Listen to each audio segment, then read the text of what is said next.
Pangeran Antasari. Latar belakang perlawanan. Kedatangan Belanda yang ikut campur dalam urusan Kesultanan Banjar menimbulkan banyak permasalahan. Kondisi ini kemudian memuncak dengan adanya perlawanan dari Pangeran Antasari dan Pangeran Hidayatullah II dalam Perang Banjar. Maka penyebab terjadinya Perang Banjar antara lain: rakyat menjadi sasaran eksploitasi dari Belanda dan Kesultanan Banjar, munculnya konflik perebutan tahta Kesultanan Banjar akibat intervensi Belanda, sikap sewenang-wenang dari Tamjidillah yang ditunjuk Belanda sebagai Sultan Banjar. Perlawanan rakyat Kalimantan yang dipimpin oleh Pangeran Antasari 1860. Perang Banjar. Pangeran Antasari adalah seorang pahlawan nasional Indonesia. Ia adalah Sultan Banjar. Pada 14 Maret 1862, dia dinobatkan sebagai pemimpinan pemerintahan tertinggi di Kesultanan Banjar. Kelahiran 1797 Kayu Tangi, meninggal 11 Oktober 1862 Kalimantan. Orang tua: Gusti Khadijah binti Sultan Sulaiman, Prince Mas'ud. Kebangsaan Indonesia. Tokoh-tokoh yang terlibat: 1. Pangeran Antasari, 2. Aling, 3. Tumenggung Antaluddin, pemimpin benteng Gunung Madang, 4. Tumenggung Surapati. Jalannya perlawanan.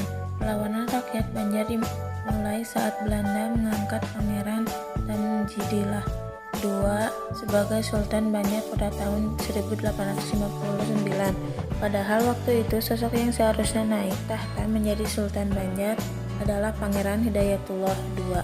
Namanya juga tertulis dalam surat wasiat yang ditulis oleh Sultan Adam agar menjadi penerus takhta. Pada tanggal 28 April 1859, Pangeran Antasari dan Pangeran Hidayatullah II kemudian memimpin perlawanan terhadap Belanda. Pangeran Antasari memimpin penyerangan terhadap benteng Belanda dan tambang batu bara di wilayah Pangaron. Dalam serangan tersebut, tentara Belanda dapat dilumpuhkan dan pasukan Pangeran Antara dapat menguasai tambang batu bara di Pangaron. Setelah itu muncul beberapa pertempuran di tempat lain seperti pertempuran benteng Tabanio di Agustus 1859, pertempuran benteng Gunung Lawak pada September 1859, pertempuran Munggu Tayur pada Desember 1859, dan pertempuran Amawang pada Maret 1860. Belanda kemudian meminta Pangeran Hidayatullah II untuk keluar dari persembunyiannya. Pangeran Hidayatullah II yang keluar dari persembunyiannya untuk menyelamatkan keluarganya justru ditangkap Belanda dan diasingkan menuju ke Cianjur. Hal itu tak membuat menghentikan Pangeran Antasari perlawanan. Ia terus melakukan perlawanan di daerah-daerah di Kalimantan Selatan dan Kalimantan Tengah. Pangeran Antasari juga mendirikan 7 unit benteng di Teweh untuk memperkuat pertahanan rakyat. Akhir perlawanan. Perang Banjar mulai meredup ketika Pangeran Antasari mulai melemah karena terserang penyakit paru-paru dan cacar.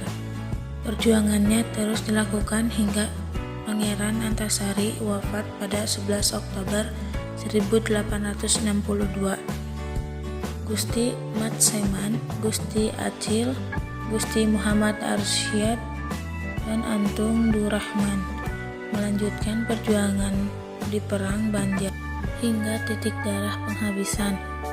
Perang Banjar berakhir pada tahun 1905 dengan kemenangan berada di pihak Belanda yang berhasil menghapus Kesultanan Banjar.